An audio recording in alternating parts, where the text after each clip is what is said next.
Bonjour Claude, ça va bien? Oui, ça va très bien. Bienvenue à l'école. Oui, merci.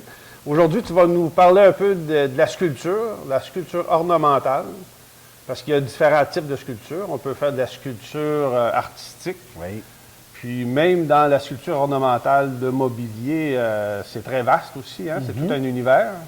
Fait que tu vas nous démystifier ça un petit peu? Puis ce qu'on a besoin pour commencer.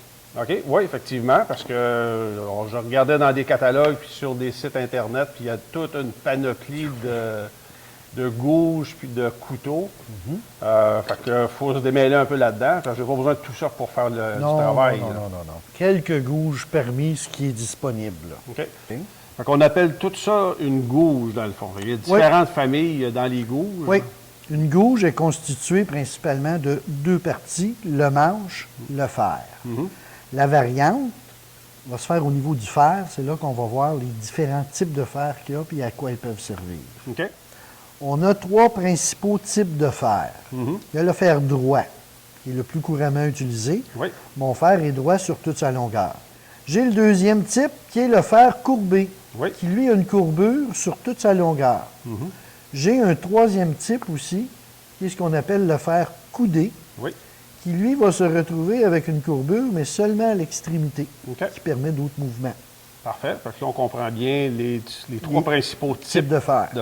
Oui. Après ça, on retrouve des familles qu'on identifie avec les numéros. Là. Oui, c'est ça. Ça, c'est un standard, les numéros, qu'on va avoir, indépendamment de la compagnie, là, c'est standardisé. OK. Il y a toujours principalement deux numéros sur une gouge. Le premier indique ce qu'on appelle en termes techniques le pas de la gouge, ou le cintre, ce qui veut dire ma courbure. Plus le premier chiffre va être élevé, plus ma courbure va être prononcée. OK. Le deuxième chiffre, il indique simplement la largeur que j'ai à l'extrémité entre les deux pointes de ma gouge. Comme ici, j'ai une 11-15.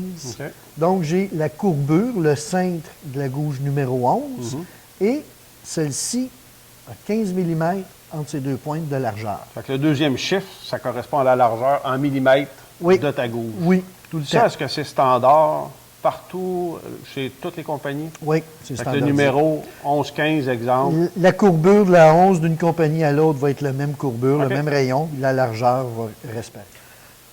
Ici, j'ai la famille des fermoirs qui est représentée par le numéro 1. On comprend tantôt, hein, on expliquait que plus le premier chiffre est élevé, plus le rayon de courbure est prononcé. Donc, le numéro 1, je n'ai pas de courbure. C'est plat. Il est droit. Il est plat, semblable à un ciseau droit.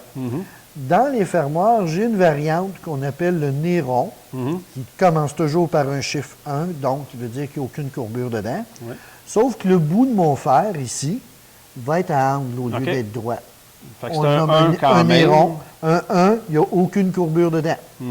Deuxième chiffre, toujours la même chose, la largeur qu'il y a entre les deux points. Ce qui désigne la différence entre le droit et le néron, qui est à angle, le néron. C'est l'angle ici. C'est une lettre aussi, hein, dans ton code de chiffre? Oui, quand c'est un néron, je vais avoir la lettre S. OK.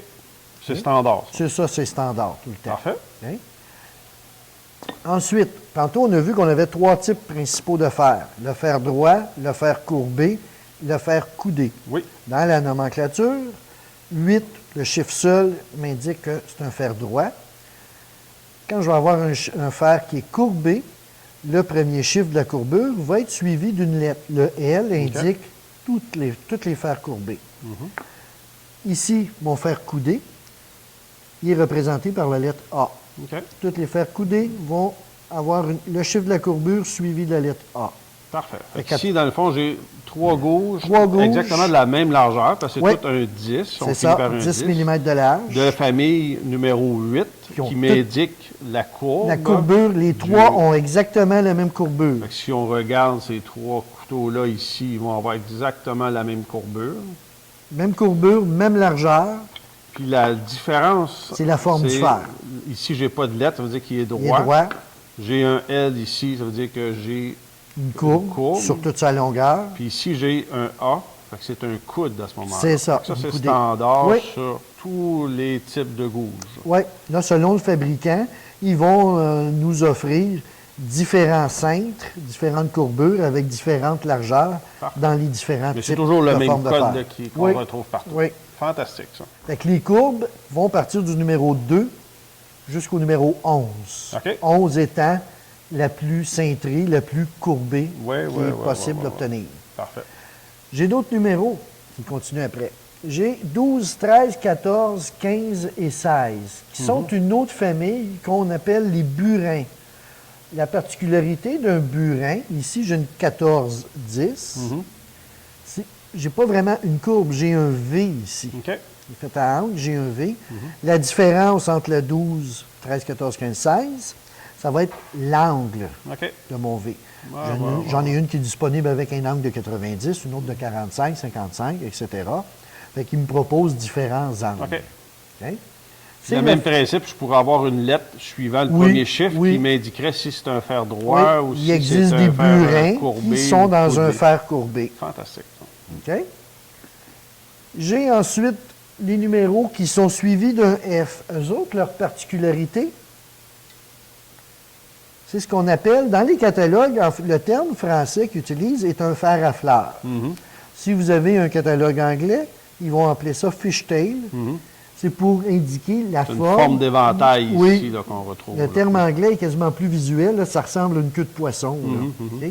Qui me permet d'autres types d'opérations. C'est plus délicat. Un Plus petit peu, délicat, là. qui me permet d'aller aussi dans certains coins de par sa forme que je ne pourrais pas accéder avec un fer droit. Oui, oui, oui. Fait que c'est ce qu'on appelle les fers à fleurs, ou en anglais les fishtails. Puis encore là, j'ai toute une panoplie oui. là, de 1 à 15.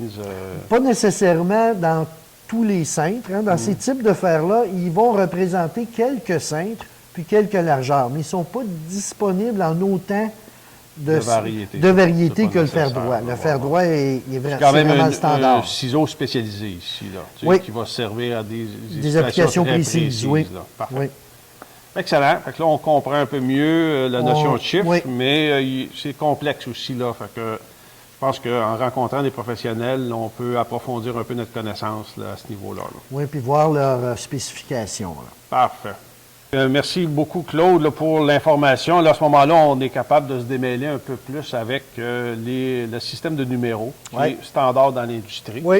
C'est un bon investissement oui. d'acheter une Oui, gouge ça va être plaisant. Si j'ai une gouge de qualité, je vais arriver à un bon résultat. Je vais avoir un résultat précis, un travail propre. Ça va être encourageant de travailler. Parfait.